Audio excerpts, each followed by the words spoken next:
नमस्कार, स्वागत छ हजुरहरूलाई मेरो च्यानलमा।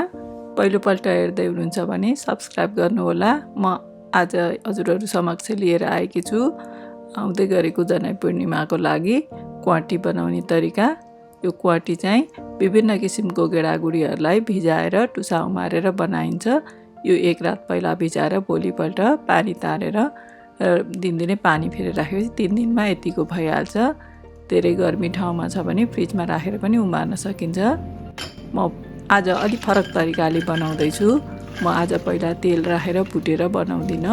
यसलाई चाहिँ सामान्य रूपमा पहिला उमालेर नि उसिनेको जस्तो उमाल्छु।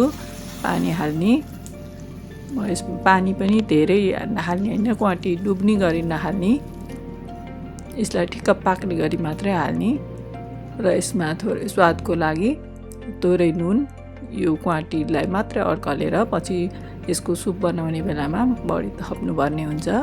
अनि थोरै बेसार बास्नाको लागि एउटा तेजपत्ता र थोरै अदुवा लसुनको पेस्ट हालेर यसलाई चाहिँ हामी 2 सिटी लगाउने मध्यम आँचमा। धेरै ठुलो आँचमा गर्दा नि सिटी मात्रै धेरै लाग्छ, पाक्न टाइम लाग्छ। त्यही भएर मध्यम आँचमा 2 सिटी लगाउँदा पाक्छ यो। तर यो कुकरहरूमा भर पर्छ। मैले अहिले वेट राखेको छैन प्रेसर कुक गर्नलाई। पहिला अलिकति स्टिम निस्कियोस् भनेर यही बिचमा मैले एउटा मिडियम साइजको प्याज र एउटा गोल भेडा लिएको छु, टमाटो। अब म यो प्याजलाई चप गर्दैछु। आज मलाई मेरो छोराले सघाइरहेको छ। त्यसै गरी गोलभेडालाई पनि मसिनो पारेर चप गर्न राखेर चप गरेको। हामी यसलाई हातले मसिनो पारेर काट्नमा ब्लेन्डरमा ब्लेन्ड गर्न पनि सक्दछौँ। र हाम्रो प्रेसर कुकरबाट 2 सिटी लागेको छ। अब यसलाई एकछिन छोडेर प्रेसर रिलिज हुन दिएपछि म चेक गर्दैछु। यसो हेर्दाखेरि यो सबै पाकेको जस्तो देखिसकेको छ। तैपनि एकचोटि यसलाई थिचेर हेरौँ।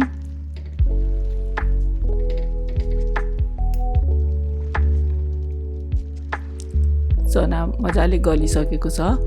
अब यसलाई अरू पकाउनु पर्दैन। यसमा साइडमा राखेर म यसको लागि ग्रेभी तयार गर्दैछु। ग्रेभी भनेर धेरै बाक्लो पनि बनाउँदिनँ। मैले झोल क्वाटीको झोल नाम राखेको छु, त्यसकारण यसलाई अलि सुप हालेरै बनाउँछु। मैले अघि चप गरेर राखेको प्याजलाई अब यहाँ राख्दैछु। सुरुमा मैले केही पनि फुराएको छैन, यसमा सिधै प्याज हालेको। आज म हरियो खुर्सानी युज गरिरहेको छैन। हजुरहरूलाई बास्ना मनपर्छ भने राख्दा हुन्छ, तर क्वाटीमा सुकेकै खुर्सानी युज गर्दा राम्रो।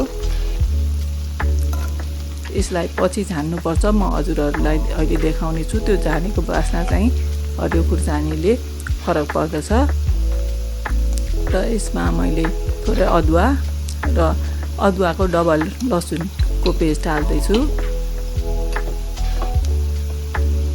प्याज अलिक खैरो भएपछि लसुन अदुवा राखेर भुट्नुपर्छ। लसुन अदुवा अलि राम्रो पाकेपछि मात्रै गोलभेडा राख्दा लसुन अदुवाको बास्ना रहँदैन। बास्ना भन्दा पनि लसुनको स्ट्रङ त्यो फ्लेभर हुन्छ, त्यो हुँदैन।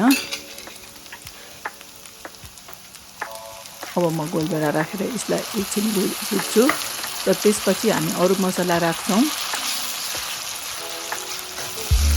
अरू सुक्खा मसलामा नुन, बेसार, खुर्सानीको धुलो, धनियाँ र जिराको धुलो हो। मैले यो राखिसकेको छु। मैले यो राखेको चाहिँ सुट गर्ने बेलामा मिस भएको छ, त्यसकारण यहाँ मैले हजुरहरूलाई देखाउन सकिनँ।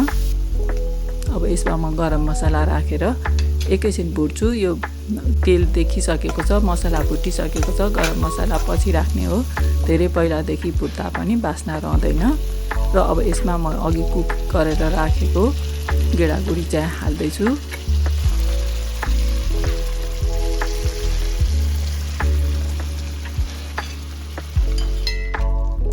यसरी गेडागुडी हालेर यसलाई सबै गेडागुडीको क्वाटीको चाहिँ नि मजासँग स्वाद निस्किने गरी एकछिन पकाउनु पर्ने हुन्छ।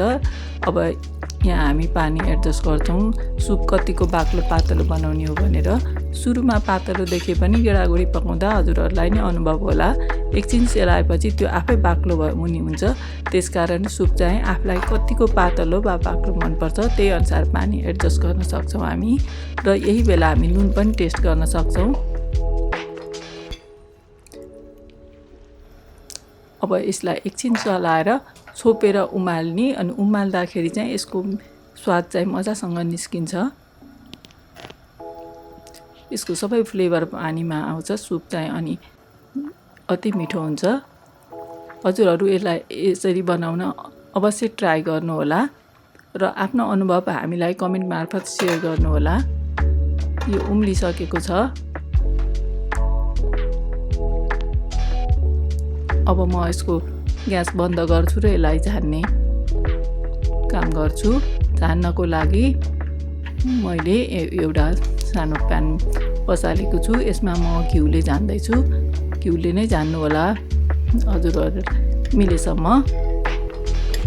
तेलले भन्दा घिउको बास्ना राम्रो हुन्छ र स्वादिलो पनि हुन्छ। अब यसलाई म ज्वानोले झान्दैछु। 1 चिया चम्चा भरि ज्वानो मैले यसमा हालेको छु, 2 चम्चा घिउ राखेर। र यसलाई अब यहाँ झान्ने यो अवश्य गर्नु होला। यसले नै क्वाटीको अथेन्टिक र ट्रेडिसनल स्वाद चाहिँ नि दिनेछ।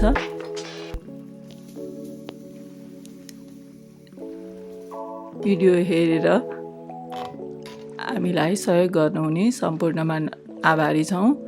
भिडियो हेरिदिनु भएकोमा धन्यवाद। र क्वाटी बनाउनु होला जनाई पूर्णिमामा र आफ्नो अनुभव हामीलाई कमेन्ट गरेर बताउनु होला। नमस्कार, बाई बाई।